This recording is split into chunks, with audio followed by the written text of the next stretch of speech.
ਜੀ ਤੋਂ ਪਿਆਰੇ ਦੋਸਤੋ, ਵਹਿੰਦੀਆਂ ਅੱਖਾਂ ਨੂੰ ਤੇ ਸੌਂਦਿਆਂ ਕੰਨਾਂ ਨੂੰ ਮੇਰਾ ਸਲਾਮ। ਤੁਸੀਂ ਵੇਖ ਰਹੇ ਹੋ ਕਿ ਅਸੀਂ ਇਸ ਸਰਦੀ ਦੇ ਬੇਹੱਦ ਆਲਮ ਦੇ ਵਿੱਚ ਸਾਡੇ ਹੋਂਠ ਕੱਪ ਕਪਾ ਰਹੇ ਨੇ ਤੇ ਹੱਥ ਠੱਠਰਾ ਰਹੇ ਨੇ। ਫਿਰ ਵੀ ਅਸੀਂ ਕਿਸੇ ਗੱਲ ਦੀ ਪਰਵਾਹ ਨਾ ਕਰਦਿਆਂ ਹੋਇਆਂ ਅਸੀਂ ਟੁਰ ਪਏ ਹਾਂ ਯਾਰਾਂ ਦੇ ਨਾਲ, ਯਾਰੀਆਂ ਨਿਭਾਉਣ ਤੇ ਆਪਣੇ ਕਾਰੋਬਾਰ ਲਈ।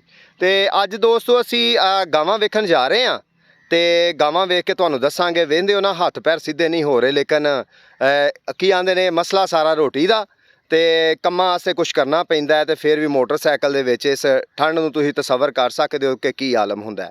ਤੇ ਮੇਰੇ ਨਾਲ ਨੇ ਚੇਅਰਮੈਨ ਸਾਹਿਬ, ਉਹ ਵੀ ਤੁਹਾਡੇ ਨਾਲ ਕੁਛ ਗੱਲ ਕਰਨਾ ਚਾਹਣਗੇ। ਭਾਈਜਾਨ, ਸਾਰਿਆਂ ਨੂੰ ਸਾਡੇ ਵੱਲੋਂ ਸਲਾਮ। ਤੁਸੀਂ ਆਲਮ ਤੇ ਧੁੰਦ ਦਾ ਵੇਖ ਰਹੇ ਜੇ ਜਨਾਬ। ਅਸੀਂ ਠੰਡ 'ਚ ਜਾ ਰਹੇ ਹਾਂ ਗਾਵਾਂ ਵੇਖਣ, ਤੇ ਜਦੋਂ ਗਾਵਾਂ ਦੇ ਕੋਲ ਪਹੁੰਚਾਂਗੇ ਤੇ ਜਨਾਬ ਹੁਣਾਂ ਨੂੰ ਗਾਵਾਂ ਦੇ ਦੀਦਾਰ ਕਰਵਾਵਾਂਗੇ। ਤੇ ਸਾਡੇ ਵਾਸਤੇ ਤੇ ਸਾਡੇ ਕਾਰੋਬਾਰ ਵਾਸਤੇ ਸਾਰੇ ਭਰਾਵਾਂ ਅੱਗੇ ਰਿਕੁਐਸਟ ਹੈ ਵੀ ਸਾਡੇ ਵਾਸਤੇ ਦੁਆ ਕਰੋ, ਤੇ ਦੁਆਵਾਂ ਦੇ ਅਸੀਂ ਤੁਹਾਡੀਆਂ ਦੇ ਮੁੰਤਜ਼ਰ ਰਹਾਂਗੇ। ਬਾਕੀ ਤੁਸੀਂ ਸਾਰਾ ਮਾਮਲਾ ਵੇਂਦੇ ਪਏ ਹੋ। ਜੀ, ਤਾਂ ਚੇਅਰਮੈਨ ਸਾਹਿਬ ਕਹਿ ਰਹੇ ਨੇ ਕਿ ਅਸੀਂ ਤੁਹਾਡੀਆਂ ਦੁਆਵਾਂ ਦੇ ਮੁੰਤਜ਼ਰ ਹਾਂ। ਵਾਕਈ ਦੋਸਤੋ, ਅਸੀਂ ਕੰਮ ਤੇ ਸ਼ੁਰੂ ਕੀਤਾ ਹੈ, ਲੇਕਿਨ ਆਂਦੇ ਨੇ ਥੱਲਿਓਂ ਬੰਦਾ ਉੱਤੇ ਜਾਂਦਾ ਹੈ।